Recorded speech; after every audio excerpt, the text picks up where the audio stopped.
بنلاقي بعده على طول على الشمال في الجهة المقابلة واحدة من أهم العلامات في مدينة نصر وعلامات شارع مكرم عبيد، وهو حديقة الطفل واللي فيها مكتبة الطفل الهامة جدا والمشهورة في حي مدينة نصر.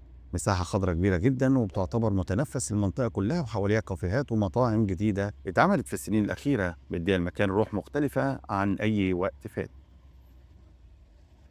وهنلاقي على اليمين مصلحة الضرايب المصرية ومحلات ديكور وموبيليا اللي بتميز الشارع ده تجاريا.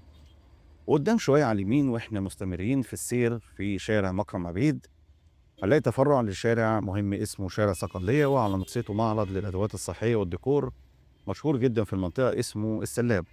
بعديه بعد ما ندخل من شارع في تفرع السلاب أو مدخل اللي على نصيته محل السلاب هنلاقي شارع اسمه كابول، وده شارع معروف جدا جدا في المنطقة هنا وفي مدينة نصر، ومن الشوارع المتفرعة أو نقدر نقول الموازية لمكرم عبيد، وده بيعتبر خليط ما بين مكاتب الشغل والسكن ومراكز الخدمات، وده اللي بيخلي مكرم عبيد بكل تفرعاته شارع متكامل بمعنى الكلمة.